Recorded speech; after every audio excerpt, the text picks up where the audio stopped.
جناب اسپیکر، رواں مالی سال کے دوران بارشوں اور سیلاب میں فوت شدہ افراد کے لواحقین اور زخمیوں کی مالی اعانت کے لیے 4.29 ارب روپے جاری کیے گئے ہیں۔ مویشیوں اور املاک بشمول گھروں، دکانوں اور فصلوں کے نقصانات کے ازالے کے لیے 5.1 ارب روپے جاری کیے گئے ہیں۔ جناب اسپیکر، جیسا کہ آپ کے علم میں ہے کہ ہمارا صوبہ گزشتہ 2 دہائیوں سے دہشت گردی کے خلاف جنگ میں اہم کردار ادا کر رہا ہے۔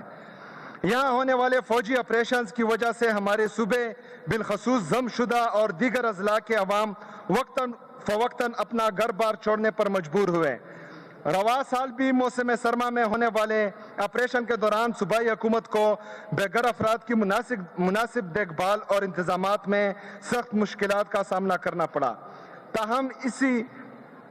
تاہم اپنے لیے ایک چیلنج سمجھتے ہوئے یہاں بھی صوبائی حکومت نے وفاقی حکومت کے تعاون کے بغیر اپنی مدد آپ کے تحت تاریخی اور مثالی اقدامات کیے ہیں اور عارضی طور پر بے گھر افراد کی رہائش کے لیے کیمپوں کا انتظام، اشیاء خورد و نوش اور سفری اور دیگر سہولیات کی فراہمی کے لیے 18.11 ارب روپے کے فنڈز فراہم کیے۔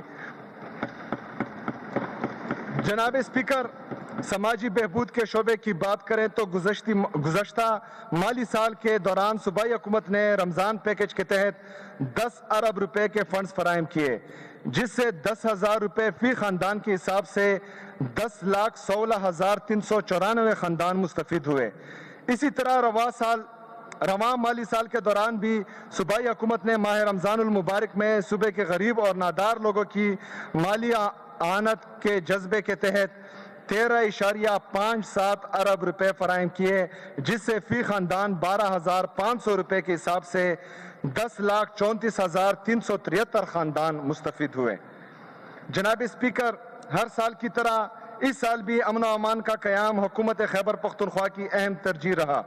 اسی مقصد کے تحت رواں مالی سال میں امن و امان کے لیے 164.522 ارب روپے مختص کیے گئے ہیں۔ اس کے مؤثر استعمال سے کامیابیاں حاصل ہوئی۔ پولیس کی آپریشنل صلاحیت بڑھانے کے لیے جدید اسلحہ، sniper rifles, thermal weapon sights, bullet proof گاڑیاں، APCs اور موٹر سائیکلیں فراہم کی گئیں۔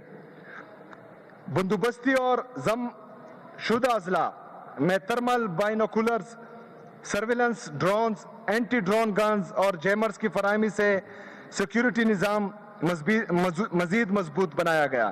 پشاور سیف سٹی منصوبہ مکمل فعال کر دیا گیا، جبکہ DI خان، بنو اور لکی مروت میں اس پر کام جاری ہے۔ پولیس کے شہداء کی قربانیوں کو خراج تحسین پیش کرنے کے لیے صوبائی حکومت نے شہداء پیکج میں رواں مالی سال میں 10% کا اضافہ کیا۔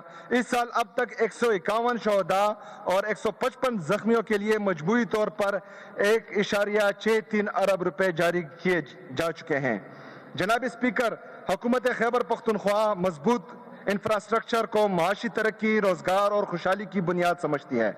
مالی سال 2025-26 میں 53.186 ارب کے ترقیاتی بجٹ سے صوبے بھر میں سڑکوں اور رابطہ نظام کی بہتری کے لیے نمایاں پیش رفت کی گئی۔ صوبائی روڈ نیٹ ورک کی بہتری کے لیے 595 منصوبوں پر کام جاری رہا۔ اپریل 2026 تک 94 منصوبے مکمل کیے گئے۔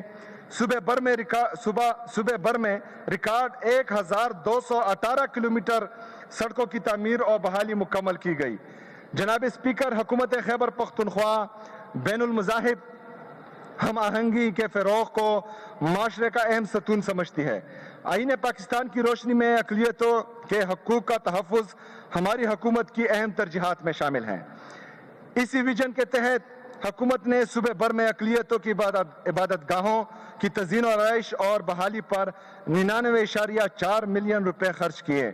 اقلیتی برادریوں کے لیے ویلفیئر پیکیجز کی مد میں مختص فنڈز 16.88 ملین روپے براہ راست عبادت گاہوں کی ضروری سامان کی خریداری پر استعمال کیے گئے۔ بین المذاہب ہم آہنگی اور کمیونٹی ایکسچینج پروگراموں پر 15.55 ملین روپے خرچ کیے گئے۔ ضمشدہ اضلاع سمیت صوبے بھر کے اقلیتی طلباء کے لیے اسکالرشپ پروگرام کی مد میں 40 ملین روپے فراہم کیے گئے۔